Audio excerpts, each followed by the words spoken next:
ஒரு கும்மி இருட்டு, ஒரு லைட் இல்ல, ஃபேன் இல்ல, ஏசி இல்ல, பேச்சு துணைக்கு கூட ஆள் இல்ல, பேரண்டு கூட படுக்க முடியல. நெளிவெடுக்கலாம்னு பார்த்தா உங்க வால் உங்க மூஞ்சில முட்டுது. ஏன் இப்படி இருக்குன்னா, நீங்க இருக்கிறது முட்டைக்குள்ள. Welcome to பிராணிக்கல். எங்களுக்கு வேறு எங்கும் கிளைகள் கிடையாது. எரிமலைக்கு நடுவுல எரியும் சுழும் காற்றுல ஒரு சின்ன முட்டை இருக்கு. அதுக்குள்ள இருக்கிறது நீங்க தான். இந்த சூட்ல முட்டைக்குள்ள இருக்கும்போதே வேட்டு கொட்டுது. அட காக்காமலேயே அக்னி வெயில்ல முட்டை விழுசல் ஓடுது. இன்னும் கொஞ்ச நேரம் இருந்தீங்கன்னா முட்டை மசாலா ரெடி ஆகிரும். நீங்க முட்டையை உடைக்க ட்ரை பண்றீங்க. பல மணி நேரம் போராட்டத்துக்கு பிறகு முட்டை உடைஞ்சிருச்சு. அப்பாடி, எப்படியோ முட்டையை உடைச்சிட்டு வெளில வந்துட்டீங்க. ஆர்டர் போட்டுட்டு பார்சலுக்கு வெயிட்டிங்ல நிக்கிற மாதிரி இங்க நிக்கிறது தான் உங்க அம்மா. முட்டையை உடைச்சு காப்பாத்தாம இவ்வளோ நேரம் வேடிக்கை பார்த்துட்டா இருந்தீங்க.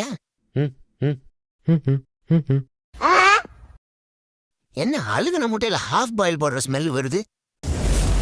அது உங்க முட்டை ஓடுதான். கொஞ்ச நேரம் லேட்டா இருந்தாலும் உங்களை போட்டோல தான் பார்த்துருக்கணும். எரிமலைக்கும் இன்குபேட்டருக்கும் வித்தியாசம் தெரியாத உங்க அம்மா கூட தான் பாதி வீடியோ போக போகுது. வாழ்த்துகள். உங்க அம்மா உங்களை தூக்குது. உங்க அம்மாவுக்கு உங்க மேல ரொம்ப பாசமா இருக்குன்னு நினைக்கிறீங்க. அதான் இல்ல, உங்களை வளர்க்கறதா இல்ல குப்பை தொட்டில தூக்கி போடலாமான்னு பாத்துட்டு இருக்கு. நீங்க எதுக்காச்சும் சரிப்பட்டு வருவீங்கன்னு உங்களை வளர்க்கலான்னு முடிவு எடுக்குது. என்ன உங்களை வளர்க்கறது சிம்பிள் இல்ல.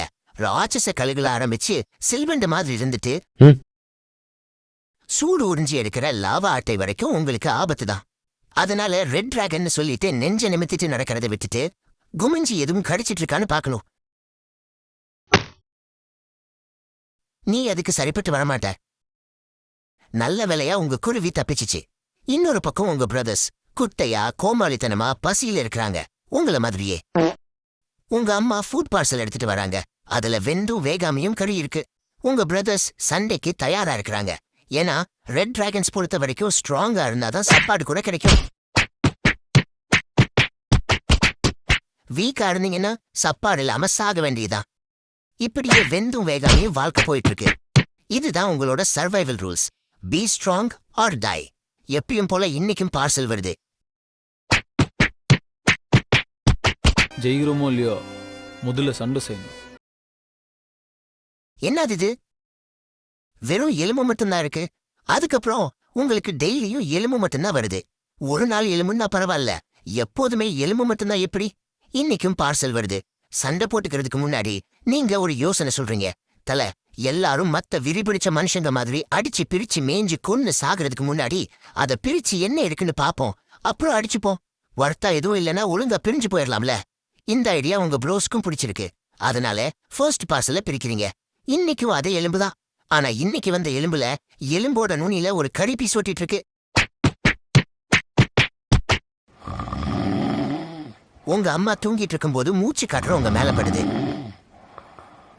என்ன பிரியாணி ஸ்மெல் வருது? உங்களுக்கு டவுட் வருது. இன்னைக்கு உங்க அம்மாவை ஃபாலோ பண்ணி போறீங்க. உங்களை விட்டுட்டு நாயர் கடை பிரியாணியை விட்டுன்னு வெட்டிட்டு இருக்கு.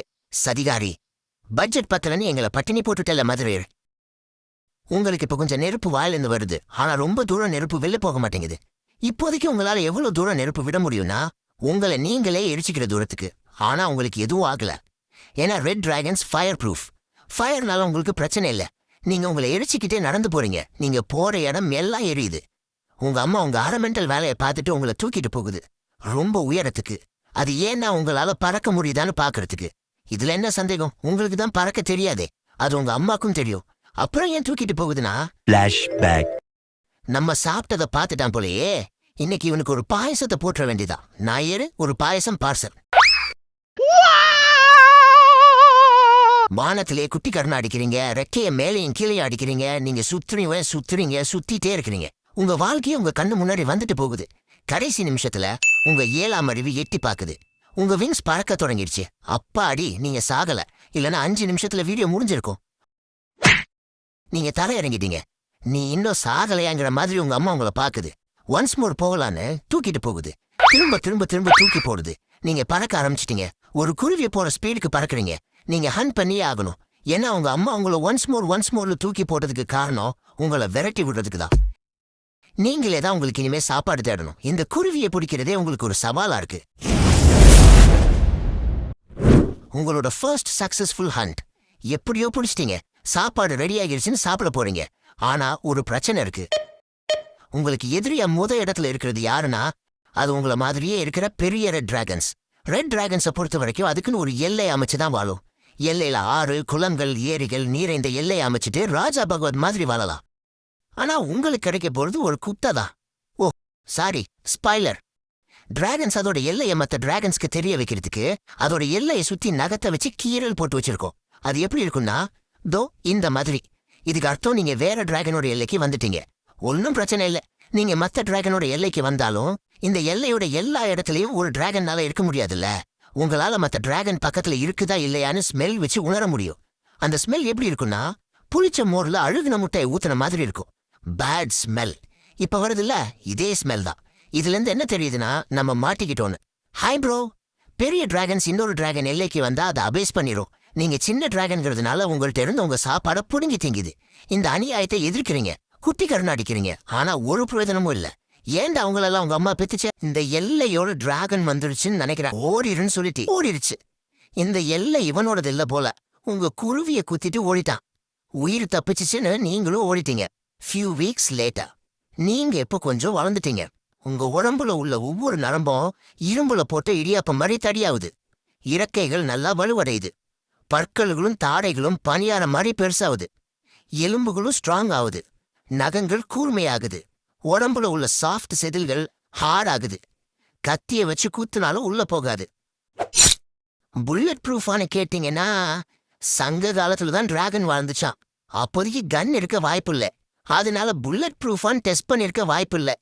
இடியாப்பம் பனியாரன்னு பில்டப் கொடுத்ததுல பசி வந்துருச்சு. சாப்பிட்டுட்டு வந்துடுறேன். இப்போ உங்களுக்குன்னு ஒரு எல்லையை அமைக்கணும். உங்களுக்கான எல்லை இதுதான்.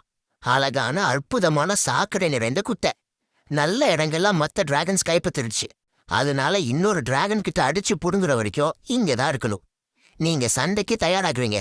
சண்டை போடுறதுக்கு முன்னாடி உங்க பங்காளியோட எல்லை எப்படி இருக்குன்னு பார்க்கணும். உங்கள மாதிரியே குட்டையில வளர்ற பங்காளியை போட்டதுல ஒரு பிரயோஜனமும் இல்ல. இந்த இடம் எலி வாழ்ற மாதிரி இருக்கு.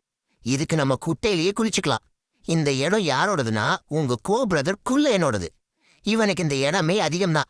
வேற நல்ல இடத்தை தேடி நீண்ட தூரம் பயணிக்கிறீங்க. இந்த இடம் நல்லா இருக்கு. இப்ப இந்த இடத்தோட பங்காளியை கண்டுபிடிக்கணும். இதோ பங்காளி இங்க இருக்காரு. பங்காளி பல்லு போன கிழவரா இருப்பாருன்னு பார்த்தா பல்கா இருக்காரே. ப்ரோ, இடம் விற்பனைக்கு இருக்கு. சென்னைக்கு மிக அருகில்னு சொன்னாங்க. அதான் பார்க்க வந்தேன். ஏதோ ஸ்பாம் கால் போல. டாடா. நீங்க உங்களை லெவல் அப் பண்ணிக்கணும். அப்பதான் உங்க பங்காளியை போட்டு தள்ள முடியும். நீங்க பல சவால்களை சந்திருக்கிறீங்க. சண்டை போடுறீங்க, தோக்குறீங்க, ஜெயிக்கிறீங்க, தோக்குறீங்க. இப்ப உங்களை யாராலையும் தோக்கடிக்க முடியாத அளவுக்கு ஸ்ட்ராங் ஆகிட்டீங்க. இப்ப பங்காளி கூட சண்டைக்கு போறீங்க. உங்களுக்குன்னு ஒரு அழகான எல்லையை கைப்பற்றுறீங்க.